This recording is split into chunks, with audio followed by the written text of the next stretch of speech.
Well, deer season 2022 is just a couple weeks away here in Ohio, and we moved for this season. So if you guys haven't been keeping up with my other social media, this Brotherhood Outdoors channel is kind of seasonal, kind of just post on it. Each deer season I bring some content over here just for memory's sake to look back on. I'm in what I think is going to be one of my best spots, probably my best spot actually on the property for this year. It's a new property, totally new area, never hunted here before. So it's going to be interesting learning these deer, kind of like I had to for the last 2 years at our other new properties that we have since sold. Before, we had a house, no hunting land, and we had separate hunting properties. But in this situation, we have a house that we bought with hunting property on the same location. So that way, instead of having to spread our time between multiple locations, it's all at one spot. You know, we can walk out the back door and hunt. So super pumped for that. Let me kind of show you what I've been working on here, just kind of as a little introduction into the new property and to the new season. So as you can see, I am about 18-20 feet up here in this location. It's in the corner of a bean field here. It comes to a corner. There's a creek bed that runs right along the corner of the field. Lots of like native grasses and stuff that are probably chest high or so all down along there. It's in that creek bottom where it's considered like a floodplain, which for the most part, it doesn't really hardly ever flood, even under heavy rain. It gets a few feet deep, but I've never seen it actually wash anything out.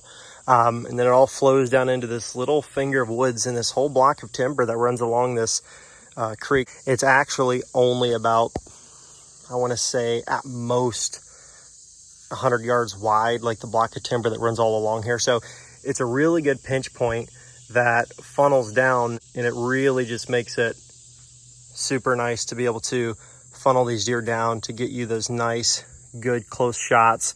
And it makes it very easy to find the deer and where they're going to be traveling come late October, early to mid-November. I guess I can have this conversation piece while I'm sitting in the tree here, which I don't have a harness on. It's not recommended. I just didn't think about putting mine on because I wasn't planning to be in a tree here today. You know, there's a lot of arguing back and forth between, you know, like, oh, you know, guys that, you know, don't realize their opportunities with having less timber will be like, oh, you know, I don't have as many deer as so-and-so because I don't have as much timber. I don't have as big of blocks of woods that just are just massive that can hold tons of deer and whatever else. And maybe that's true. You might not be able to hold deer numbers, but you can very easily funnel down your quality deer when you have less timber. I'm not just saying that because in my situation, I don't have a lot of timber here, but it can make it a very good opportunity to funnel those deer down and give you that nice, easy defined movement that can make it very, very easy to target a deer and get a shot off on the deer. As long as you got the right wind and the good access, it can make it really easy to harvest your target deer if you have a pinch point that just basically forces those deer to get funneled down within mow range just about. So that's kind of how this property is laid out. And when we looked at it, one of my criterias for when we were moving over here to this part of Ohio is I had to have property that I could use for hunting that had good potential. And if it could, try to find something that has a good pinch point, like a good funnel system, because it's so much easier to kill a deer in the rut in a funnel, just because like you got a few days usually when the bucks are still just, you know, they're just on their feeding pattern. They're coming out in the daylight in the evenings and stuff, a couple times in the morning when they really haven't left their home range much. But as soon as that happens and you're hunting that week span of bucks that are just really searching for does and they're moving a lot, you know, a funnel can be so much more beneficial than just a huge, broad, big block of timber that maybe it has like an invisible funnel, so to speak. Like if you fully understand the lay of the land and how the deer view it and how they travel it. But this is like a true funnel. Like there's no mistaking the deer are going to have to come through here if they want to stay within the cover. Now, if they just want to cruise through a wide open field, they could do that. But 9 times out of 10, they're going to hug this funnel and they're going to stay right in the timber, and it's going to give you those nice opportunities. So I've got this on half zoom, so hopefully it doesn't look too weird. I'm filming on an iPhone right now. I've got a shot here at about 20. That log right there is about 30. And then that further log right back there is 40. And we came in here and we trimmed basically just one big opening straight through here to get shots. And now everything over here, there's enough visibility to where you could see a deer moving in, but it's not enough visibility to give away your location and they're not going to pick you out. Same with over here. There's enough visibility to where you could catch movement of a deer moving through, but there's not enough opening to where a deer is going to pick you out easy. Same with off to the side over here. So what we did is I trimmed all the branches off of this big tree right here Let me see if I can zoom in here. And I did 3 mock scrapes kind of in a triangle off the base of the tree about 3 feet.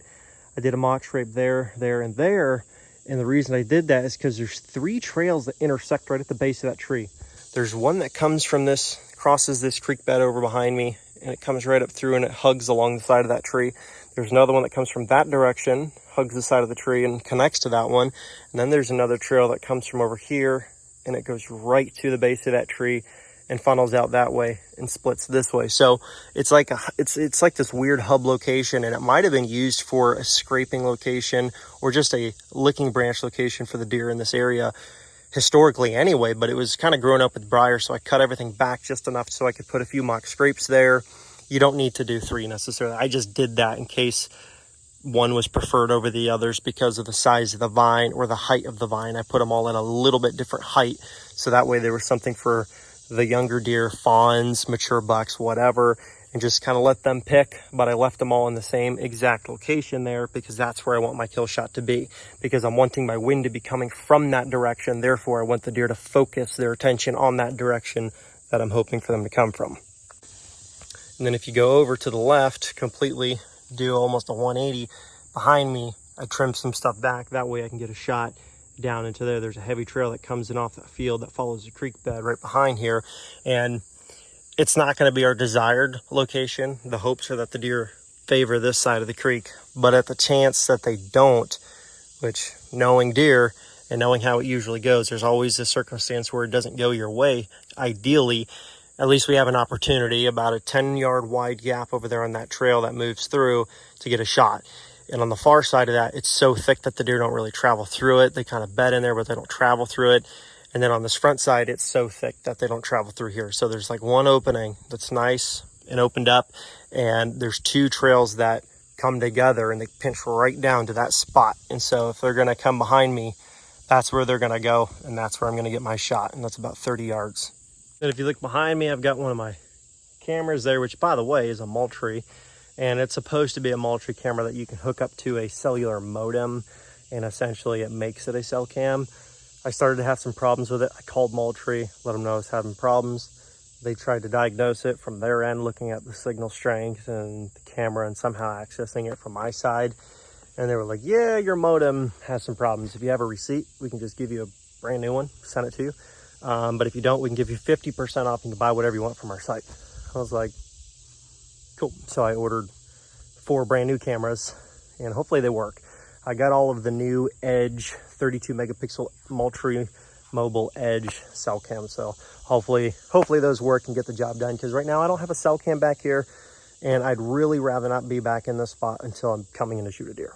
But from the ground, you can see there's the camera, my stand location, mock scrape here, right there and there, all at the base of the same tree. It's preferred to use paracord. I just didn't have any at the moment. But this one's hip height. This one's hip height with another one that's about chest height, stomach or chest height. And then same here, I did one that had a vine that was down at hip height, and then another one that was closer to chest height. There were a couple tracks in them this morning. I just made them yesterday, so I don't know if they use them or not yet. I haven't checked the camera, but all they really do is they usually, again, it's kind of used as a licking branch. They just come through, put a little scent from their forehead. Sometimes they'll lick the branch, but other than that, they're not going to be like tearing it up. We just did that for the visual effect, to get their attention when they're coming through. But hopefully they decide to use these things and give us a nice, easy 20-yard shot. But from ground level, look around me. What do you notice?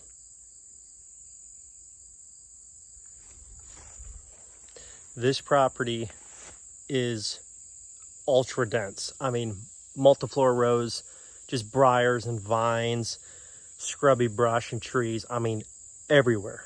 When you come through here, there's just deer beds all over the place. So I actually had to drop some branches into beds that were really close to the stand, that when I came back in here yesterday to try to make sure all my lanes were good, I was coming through here and I noticed that there were some beds with hair in them that were like within 10 yards of the ladder. And, you know, everybody can do what they want, but I took some branches and I dropped them down into those beds, like some bigger branches, so that way the deer can't use them. The reason I'm doing that is because the season's about a month out, and what I don't want happening is a deer bedding 10 yards from the stand. And as soon as I come in here at the end of October, coming to sneak back here, because this is what I'm considering my cruising location, what I'm going to use for, you know, late October, early to mid-November. I don't want a buck or I don't want anything bedding, you know, within 20 yards of the stand, because it's just going to make it very hard to sneak in here without spooking them. And as soon as you spook a deer, if it makes a bunch of ruckus, your hunt might not be over, but it can really definitely put a damper on it for the first bit you get in the stand. So that's my personal preference. If there's beds too close to the tree stand, I drop crap in them, make it to where there's not a good desirable location within about a 20-yard circle of my stand. I don't want deer that close to me when they're bedded up. So you can either do that or just leave them and take the chance, but that's what I do. But yeah, hopefully we can get some videos out here for you guys for this deer season, because it's coming up very quickly. But this is what you're going to be seeing for a lot of the season. I do also have a couple other permission properties from some family, so hopefully we can get over there and get some video work done and do some deer hunting over that way, because one of them is very, very promising in terms of deer activity. Like, it's got a lot of deer activity on it, so pretty pumped for that. And it gives me a different wind direction to hunt as well, because this property that I'm hunting here behind my house, it's a good piece, but you have to have a north variant wind to hunt it, or you just can't hunt it. So makes it a little bit challenging, because I don't have multiple locations to get around the wind. The only way I can hunt a different wind is if I put a stand in a spot that would completely mess up any deer activity coming through the neighbor side, which is also really, really good bedding. So this side of the property is really the only way I can hunt it and not booger anything up. So that's what I'm going to try to stick to, so I can have the most success possible with the fewest amount of sits. So yeah, anyways guys, thanks so much for tuning in. Stay tuned. Hopefully we have some more videos for the season. I'll catch you in the next video.